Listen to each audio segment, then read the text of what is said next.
Si Tita Bibi po pala ay meron silang malaking dalang isda. Yan, huli na rin May dala. Bago at Tita Saning po dito ay nagtutulong na po sa pagluluto ng ubi alay ah. Ay Nay, Happy New Year Nay.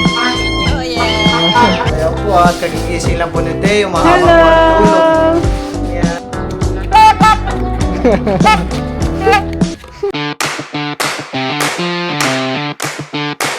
At sinundo ko po sila Tita Bibi. Sila po'y nagbangka, galing silang Subic. Papunta po dito. John, kamusta John? Ayos lang. Ha? Kanina pa sana kami kaso nga lang nasiraan. Nasiraan kayo? Yung kay Papa. Ay, di hinila mo ang Papa. Oo, tatlo kami nagila. Mga alas 8 pa sana. Dito na kami dahil alas 3 pa lang. Ay, Bumiyahe na kami. Anong nasira sa Papa? Yung makina? Yung ano. Opo, ano dyan po? Cross joint. Cross join. Si Papa na lang ano. dito Ayan na po ako sa pala. loob. Eh, pag mag-commute, mahirapan mag-commute kanina. Ha? Mahirap, no? Kaya nagbangka na lang po sila tita. Nag-commute. Alaga na mo. Atas mo na dyan, atas mo na. Sige, diretso yan doon. Diretso yan dito. Hindi ba kasi maglakad na lang ako? Doon ka sa likod. Maglakad sumakay na lang ako. Maglakad na. Oh, Teo, nandito si Ninong. Bless Ninong, bless Ninong. Bless kay Ninong. Ninong, Yay! Okay, isa. Manang-manang yung Papa niya. Tapos sila Jojo ay kararating lang din. At dito na rin po sila Tito Richie at saka si Ishing, ang kanila pong panganay. Anong oras kayo umalis dun to? Alas 3. Ha? Mga alas 8 dito na kami. Alas 3 ng madaling araw? Oo. Anda. Sila ni tita mo, hindi na nga sila natulog. Kamusta pala yung sugat mo to? Ginaganyan. Makirot pa? Pero mabilis naman naman matuyo to. Ano na, tumutubo na naman. Tito Richie po pala yung mga nakaraang linggo ay nadisgrasya sa laot po. Si Tito Richie po ay tumama po ang tuhod niya sa... Saan tumama to? Sa sintas ng bangka, sa batsulat, sa gilid. Kaya malaki po ang kanyang sugat sa... Malaki po ang sugat niya sa kanyang binti. Ayan po at araw-araw po yung nililinisan. Sino ang tagalinis mo na sugat to? Tita Bibi? Kaya nga ano eh. Namaga nga yung paa niya ngayon. Alam mo dyan, kamusta ang biyahe? Ha? Hirap? Hirap. Daming dala. Umuwi? Oo. Ano pa tayo pa yung papa ni Junjun. Bye-bye. Gusto ko nga ulit pumasyal doon sa isla eh. Namimiss ko din doon yung isla eh. Sabi, Si Tita Bibi po pala ay meron silang malaking dalang isda. yan, huli na rin May din. dala pong isda. Oh, laki. Mga 3 kilo yan. 3 kilo. Ang tawag dyan ta? Bonito. Galing-galing. Galon-galon. Yan ba yung ano? Ano yung jack? Tapos, naka 8.30 siya. Sisyos? Ibos mo lang. Peace. Giant peace. Na. Ay. Huwag na hawak dyan. Malansa dyan. Ay, yan baby peace. Ibos mo lang. Sa Palawan din po pala to. Bagungon din tawag niya doon sa Shell. Bagungon. Bagungon din yan sa amin. Gago sa Palawan yan. Yung bagungon. Kasi may kinuha si Rachel. Hindi ko Bangungon pinauwi sa daw, eh. Subic. Po at pala marami na naman maingay na naman po dito kila nanay. Sila Junjun po ay napagod sa biyahe. Gawa po ng talagang ang init naman talaga. Sa laot. Nabutan kayo ng init. Sila po nagbiyahe na madaling araw pero nasiraan po ng bangka si Papa ni Junjun sa Masinlok. Muntik lumubog. Bakit? Napunit yung palka ng Dahil napunit yung plywood yung bangka niya. kalahati. Dinahin ka na lang ng nylon. Diretso talagang ganun, no? Ayan po at sila Tita Ago at Tita Saning po dito ay nagtutulong na po sa pagluluto ng ubi alay ah. Kunat-kunat na yun, no? Patayin na natin. Tinutulungan na po ng magkapatid.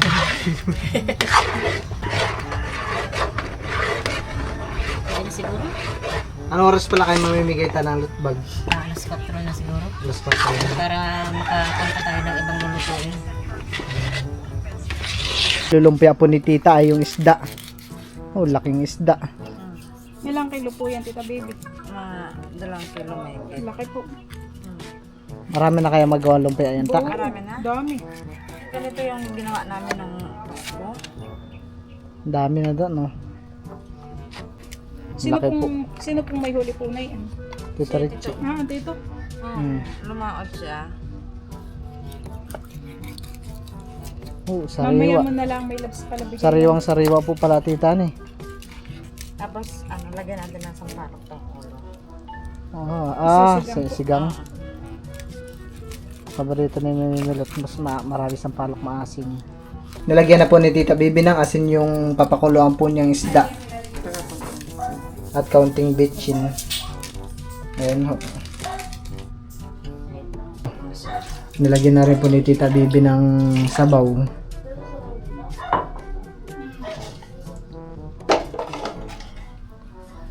Ayan. Ayan ho. Mamaya-maya po ay pwede na po itong himay-himayin. Marami na kaya magawa yan, ta? Marami na. Ganyan lang kalaki yung ginawa namin ng Pasko. Madami na. Ang naano namin, 4 na balot. Parang kulang pa nga yung ano. Si Ishing po ay nagbabalat na po ng whopper. Ayun. At mga bata po dito ay maiingay na. Si Teo po ay tulog pa. Kaya butit po hindi nagigising sa turutot. Yan. Maiingay na po sila Kin. Ba't maliit yung turutot mo? Kay James malaki. Gusto mo malaki? Ay na, Happy New Year, Nay. Happy New Year! Si Nanay po ay nagpapahinga lang po dito at mainit po sa loob. Ginagamit po ni Teo ang mga electric fan.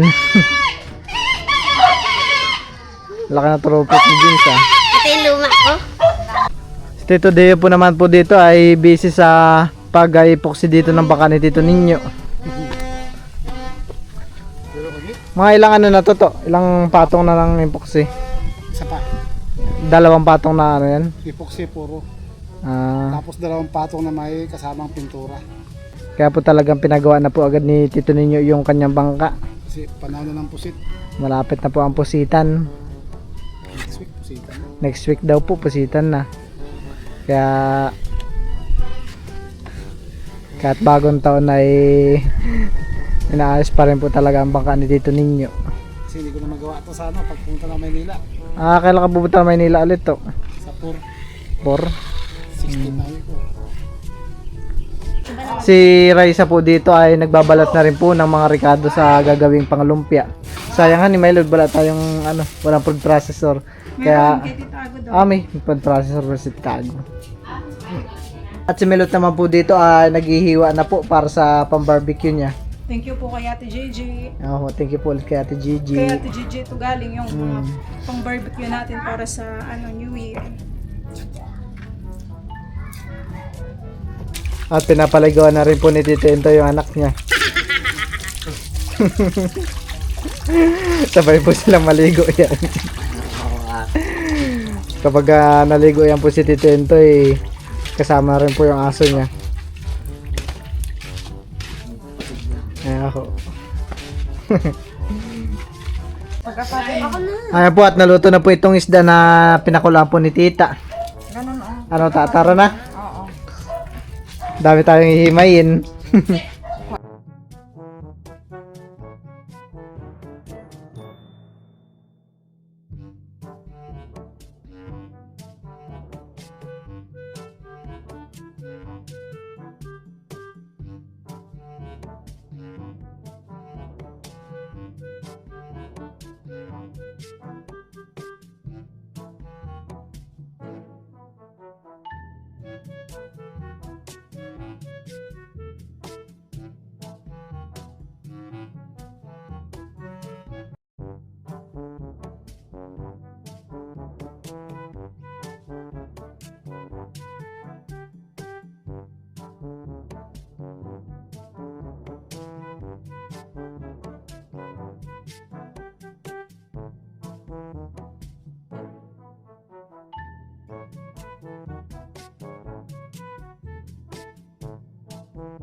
At ito na po yung aming hinimay ni Tita Bibi na isdang bonito. Ano yan? Yung iba po ay malalaki pa, ganito. Sabi po ni Tita Bibi ay dudurugin niya na lang daw po ng sandok.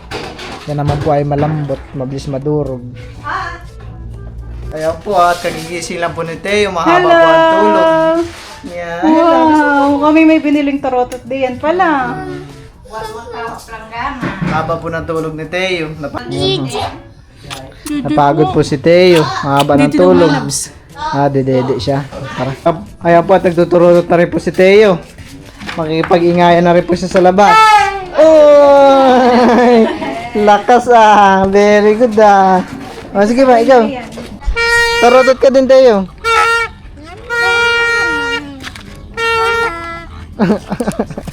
Mahina yung tarotot ni Teo. Lagyan dito. Ala, malala. Bakit maliit din sa'yo, Jim? Bakit maliit din sa'yo dapat? Ikaw, Diana. Saan turotot mo, Diana? Saan mo yung turotot mo? Ano sa bahay?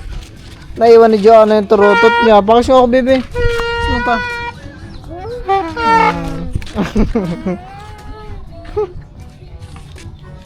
Bago ko po muna binigay yung turotot kay Teo ay akin pong pinunasan niyang ihipan.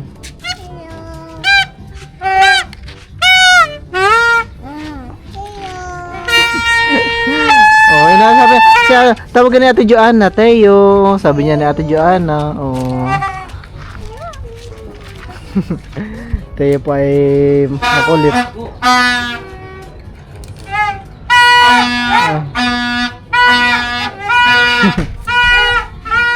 Kunin mo na yung turotot mo dyan ano sa bahay.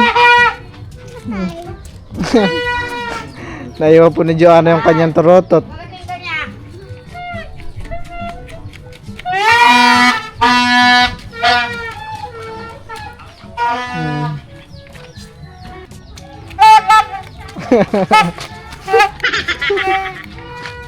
Si Tita Bibi po ay dinurog-durog niya na po yung isda.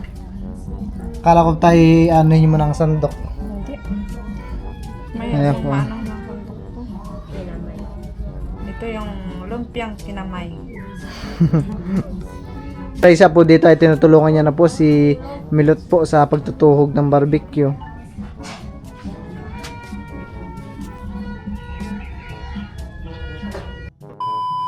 Tapos na palang mamigay ng mga pagkain sa mga bata.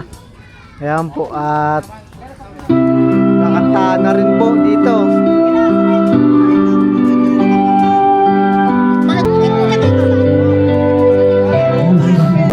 At dito rin po si Miko yung taga-sandok ng ice cream.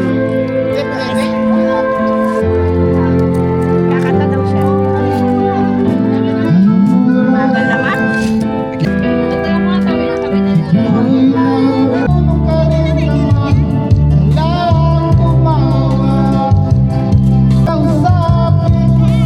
Buti pati si Teo po ay mahaba ang tulog kanina. Ngayon po ay meron siyang lakas maglaro. Titig siya kay Teo niya.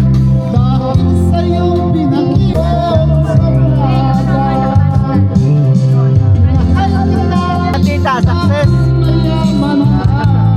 Natapos na rin po ni Tita yung kanyang mission.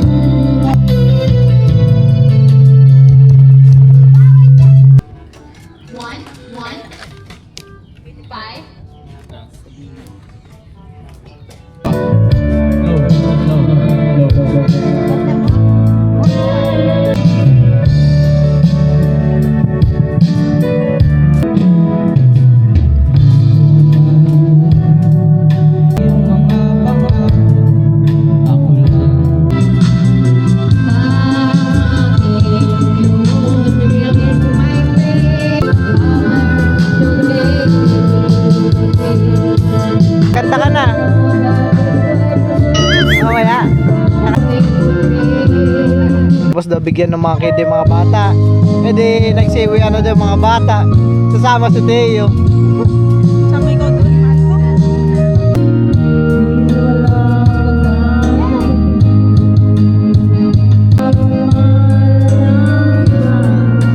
Kaya po at tapos na pong timpla ni Tita Bibi yung kanyang lumpia. Magbabalot na lang po. Ayan po. At si Tita Bibi din po ay natimpla niya na rin po yung kanyang macaroni salad.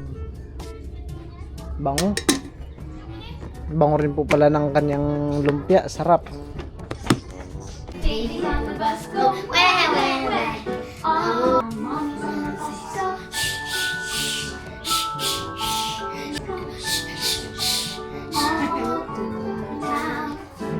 Daddy's on the bus, say I love you all through the town. The people on the bus go up and down, up and down, go up and down, all through. Sasayaw na po yung mga bata dito. Driver on the bus says, move on fast, go round and round, all through the town. Happy New Year! Wala pa. Kaya po at si Tita Bibi po pala ay sinigang niya po yung ulo ng bonito kanina. Akala ko taas sa palok yung ilalagay mo. Wala nang ano. Walang umakyat ng sampalok. Walang umakyat ng sampalok. Kaya kamyas na lang. Sa kanya sila umakyat. Ayan ho. Isang palok po sana ilalagay ni Tita. Kaso sa kamyas nakaakyat. Kamyas na hakyat. Kaya po at pinapakain na rin po ni Milot si Teo. Ang ulam po ni Teo ay yung sinigang. Oh, dami ng kain ni Teo.